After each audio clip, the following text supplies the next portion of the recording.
We are gathered here to fill you with fear and give you a treat for your ears as we invade your mind with our scary rhymes and some tales that can be gory. As you bear witness and sit here and listen to our poetic horror stories.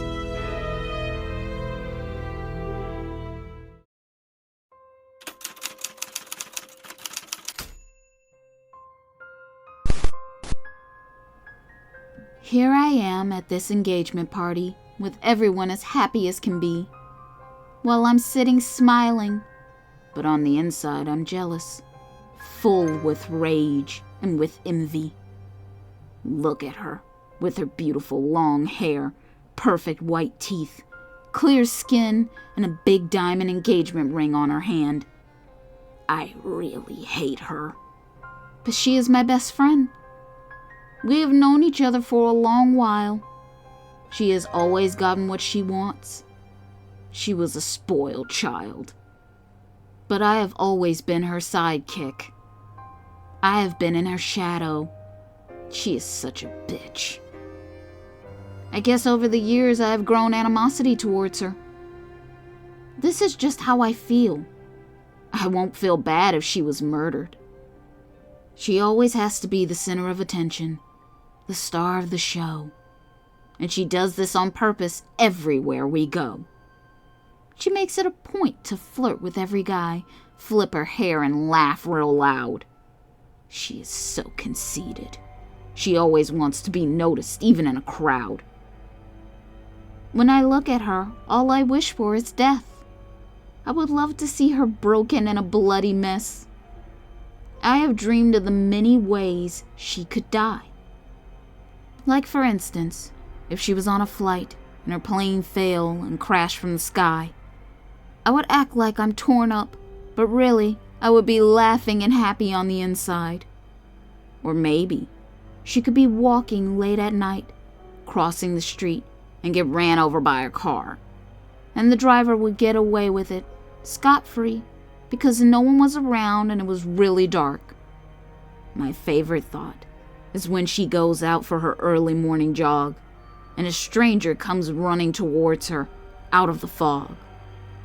As he passed her, he turns around and shot her in the head. She won't know what hit her. She just falls down dead. Or even better, maybe I could find a death note and write her name on one of the pages, and she would have a heart attack. Then no one would be to blame.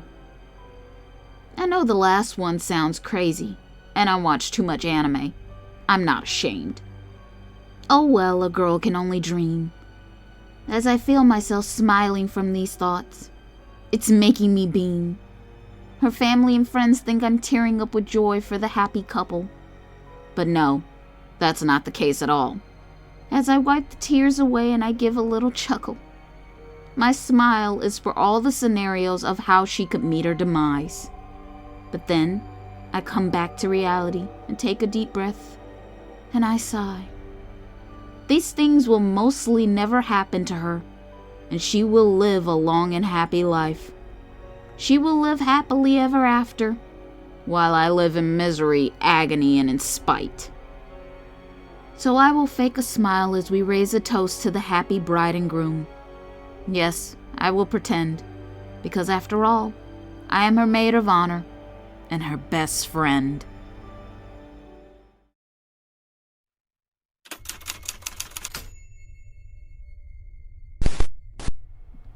This is not my face.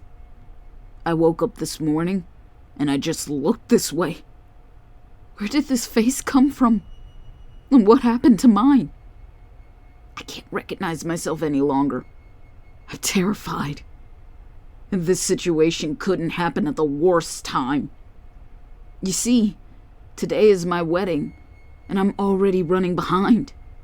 Why did this happen today? I'm just not sure how or why. When I went to sleep, I looked like me. Now I look like a whole new human being. This crisis is precarious. The situation is very serious. I don't know what kind of witchcraft or voodoo spell was cast while I was asleep, or who or what would want to do this to me. What should I do? Do I call off my wedding to my love so true? No, I just can't do that. We have been planning this for years, and that really won't be fair. I'm really caught in a real catch-22. If I walk into my wedding with a new face, my fiancé will be like, who the hell are you? My friends and family are now coming by to check up on me. They are at my door. I'm trying to keep them at bay, because if they see my face, this will be an issue for sure. I know my fiancé will be crushed, and I know that this will suck. But I think I need to call off my wedding. This makes me really sad, and it's upsetting. No. I know what I will do. I will wrap my head like a mummy in tissue. I'll make up a lie that I had a bad allergic reaction to something I ate last night, and my face is all swollen and puffy. It's a messy sight. I know she will understand. She will take my hand, and we will be husband and wife. Yeah, it'll be all right. Once we say our adieus, I will show her my new face. A face that's not mine and out of place. But it will be okay, because she loves me no matter what, and I know she will embrace me and stay. This is why I fell in love with her. Yeah, she is great.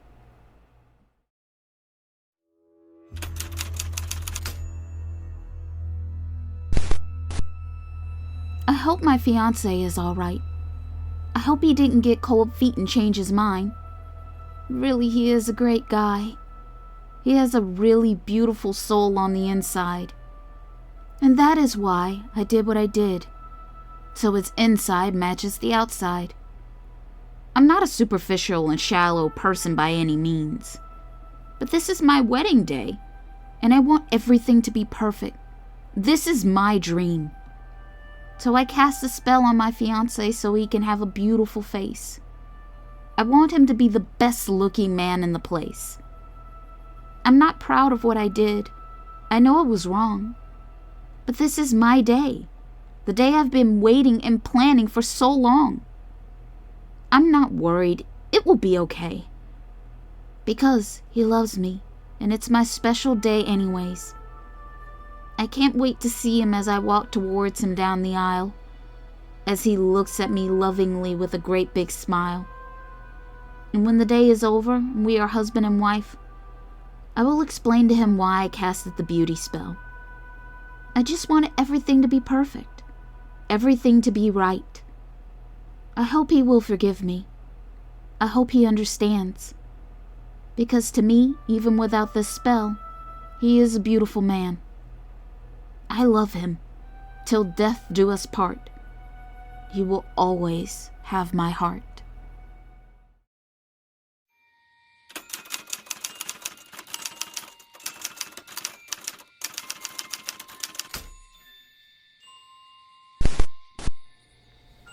Here is another true grim fairy tale of a childhood story we thought we knew so well.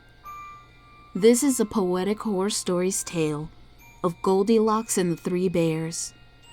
The story starts with the three bears at home, just living their lives, doing nothing wrong. Papa Bear in his chair watching TV. Mama Bear in the kitchen cooking her special porridge, hot and creamy.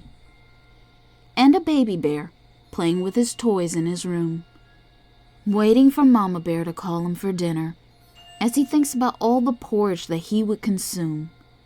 Mama Bear set the table and called Papa Bear and Baby Bear to eat. They all took their place at the table, at their own seats. Papa Bear's chair was big and hard. Mama Bear's chair was very soft, and Baby Bear's chair was just right. It was very comfortable, and it was the perfect height. So Papa Bear led the family in prayer to bless and give thanks to the good food they're about to share. But the food was way too hot. The porridge burnt the roof of Baby Bear's mouth. They needed to let the food cool off. so they decided to go for an evening walk. And when they come back, the porridge should be just right. Plus, the walk will help them build up their appetite. So, the three bears left and they locked their door, started off on their evening stroll. But little did they know, a stranger was going to break into their home. Her name is Goldilocks. She noticed their home on her walk, so she decided to stop. Goldilocks was a very spoiled, privileged child.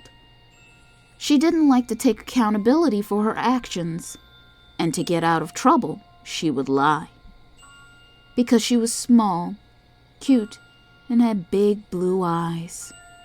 She knew this would work every time.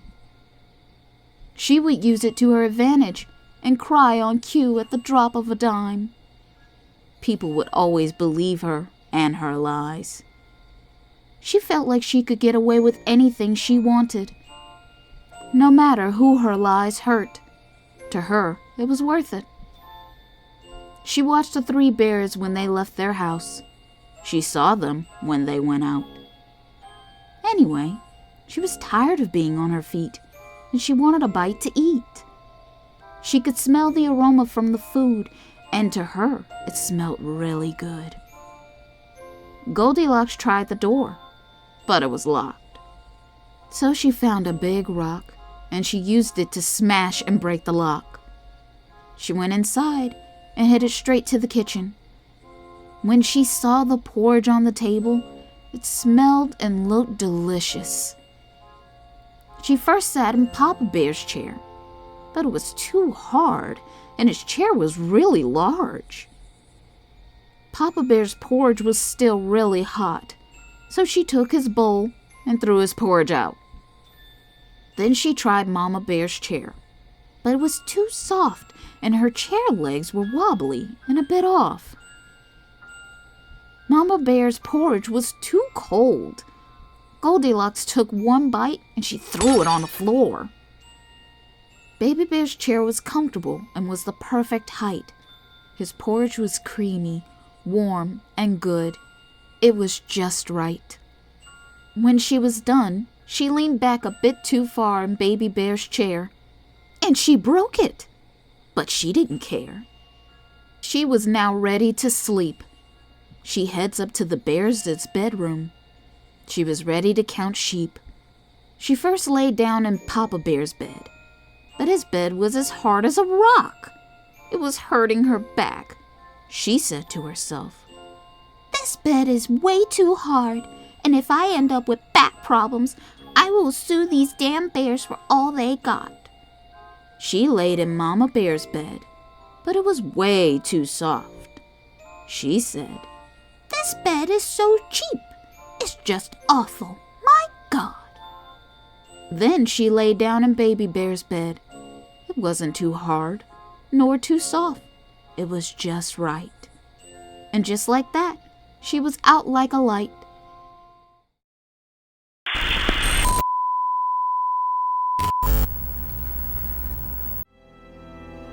This is just a friendly reminder to please like and comment to let us know how we are doing so far. We would love to hear from you all. And if you're new, please subscribe and become a part of the PHS crew. And we thank you.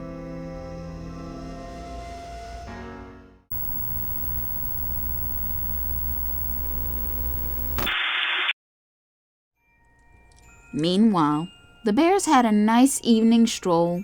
They were ready to eat, but they had no idea about the stranger in their home. The first thing they noticed was the lock broken on their door, and the rock that broke the lock was lying on the floor. The bears entered into the house cautiously. They didn't rush in foolishly. They took a look around, and that's when they found the chaos that invaded their home.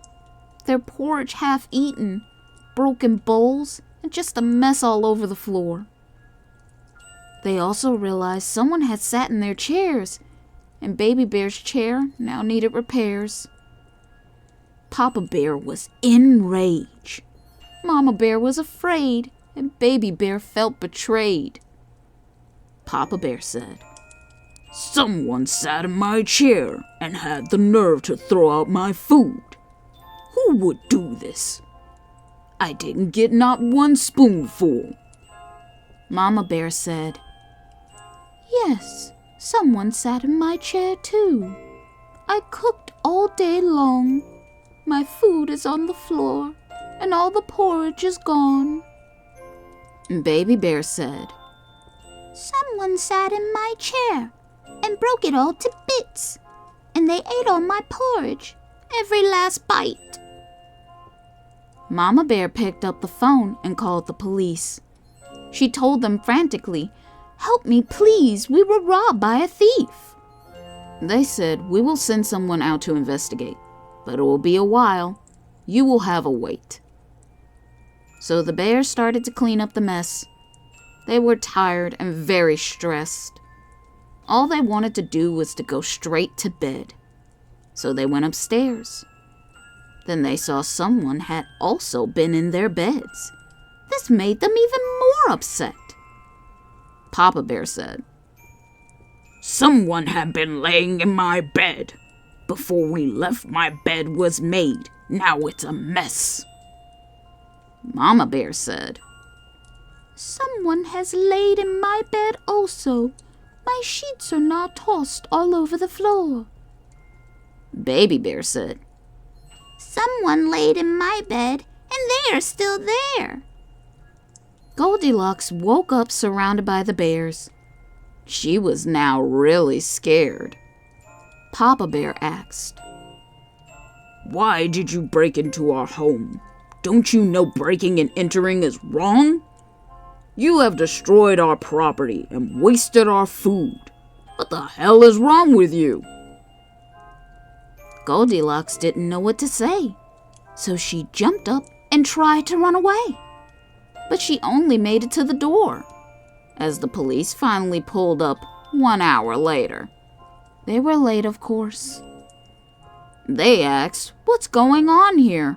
Why is this little girl shaking and scared?"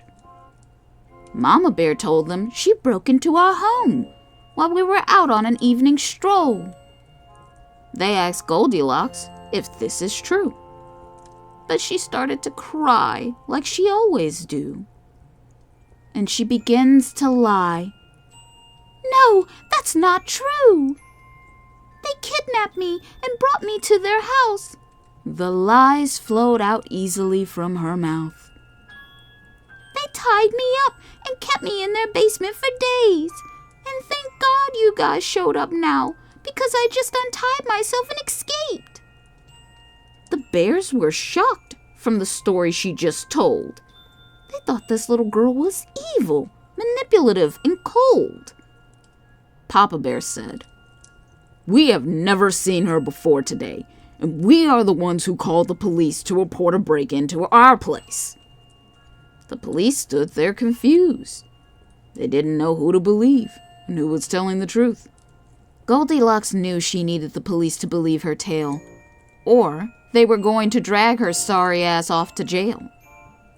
And through tears and sobs from her big blue watery eyes, Goldilocks asked in a small, timid voice, "Who are you going to believe? 3 big scary hairy bears with sharp claws and teeth? Or little cute innocent me?" So, they arrested the 3 bears in their own home for kidnapping, and they set Goldilocks free. They just let her go. And the moral of the story is sometimes justice is blind, doesn't want to see the truth. All they can see is the stereotype of a particular group. So, no matter what Goldilocks said, she was going to be justified and right, because the police felt her plight. Plus, she was so small, cute, and looked innocent, with her big blue eyes, which means she wouldn't ever tell lies.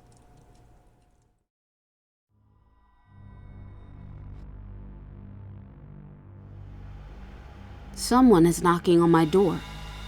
Why are they here? Where did they come from? How do they know anyone is home? Maybe if I keep quiet, they will go away and just leave me alone. But no, they are still here. Shoo! Go away! Disappear! I don't want any company today. Whatever you are selling, I don't want it. Leave now, right away. Why don't they get the hint? I'm not going to open the door, so they need to quit. Or maybe they are testing, trying to make sure no one's at home, so they can break in and steal all my precious valuables. Maybe I'm just being paranoid, and they don't mean any harm. But then again, that may be what they want me to think, so I can let down my guard. I'm going to ignore you like you're not there. I'll pretend like I can't hear, like my ears are impaired. Why are they still knocking? If I open this door, they are going to be in trouble, I swear. Wait, what if it's a maniac and I open the door? Then he hits me in the head with an axe. Just one whack on my head and I fall flat onto my back. I'm dead. All because I answered a knock on my door. I won't do it. I don't want to end up a corpse.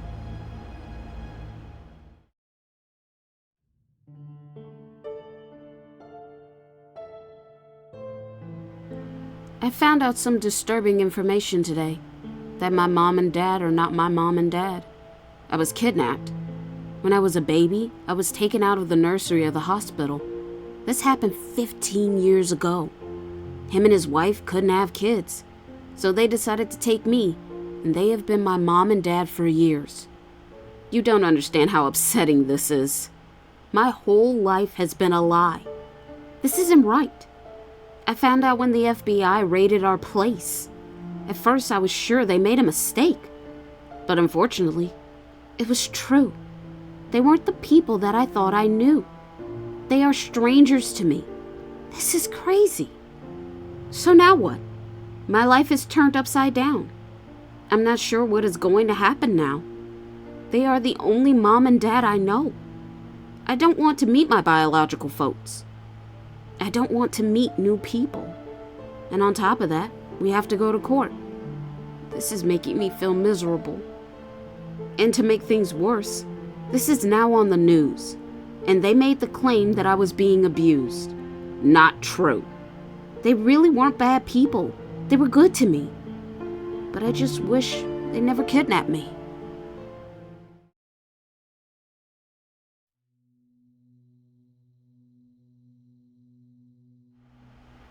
I'm a free spirit. I do and go where I want. No one can tell me anything. I just follow my heart. Nothing can hold me down. To no one I am bound. I am bold and brave. This is just my way.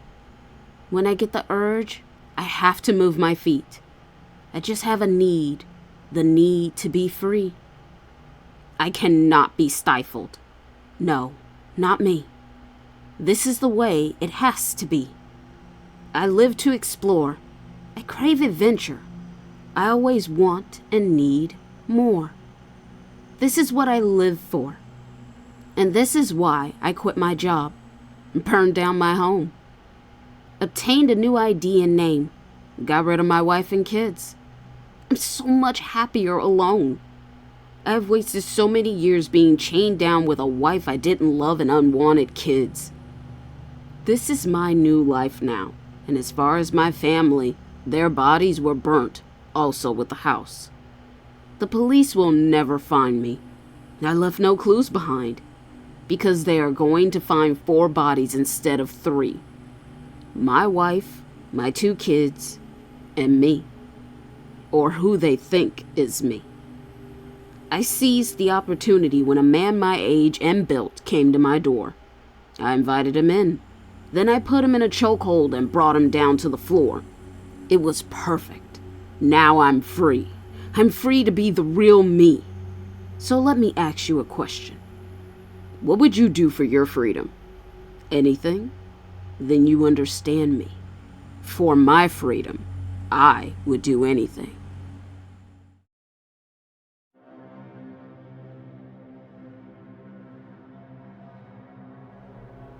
I find myself in such deep trouble. I'm trying my best to find a way out, but it's a struggle. I'm literally caught between a rock and a hard place, you might say. I'm sandwiched between two walls in my home, and now I'm stuck, and I can't find a way to escape. How did I end up here, you ask? I was cleaning my attic, and I misstep, and I fell down in between the wooden slats. Now I'm wedged tight behind my walls, and I hurt myself in the fall. But the biggest issue is, I can't move. My arms are pinned down to my side. I can't even wiggle my fingers. I've tried. I'm claustrophobic, and it's getting hard to breathe. And I can't feel anything below my knees. If I don't get out soon, I know I'm going to die. This is a reality I can't deny. I want to scream out for help, but it's hard for me to take in a deep breath. And I live alone, so there is no one here with me in my home. This is a real nightmare scenario. Trapped in between my walls. No way out. No one to hear my calls. All because I wanted to clean my attic. Now this has become my casket.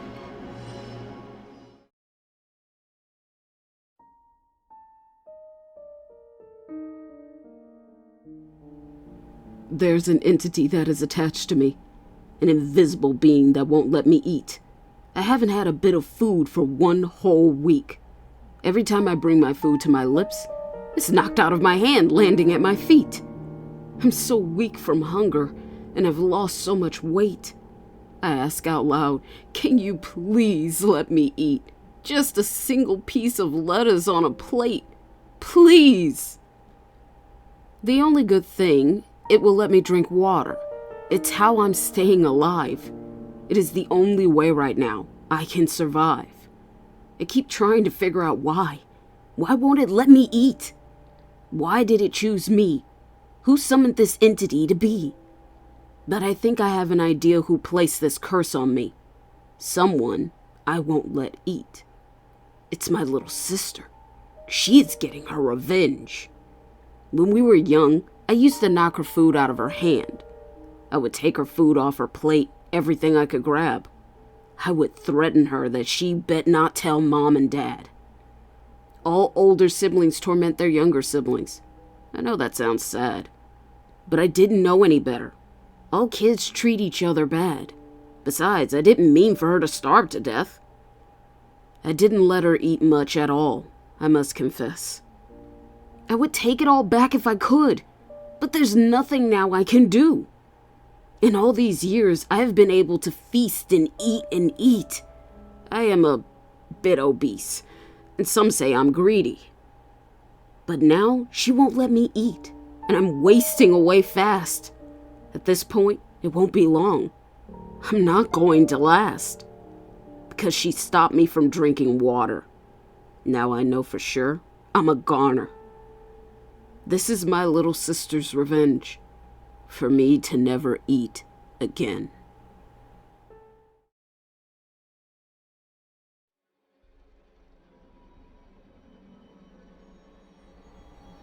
I have a secret I would like to share. I really love to cut hair.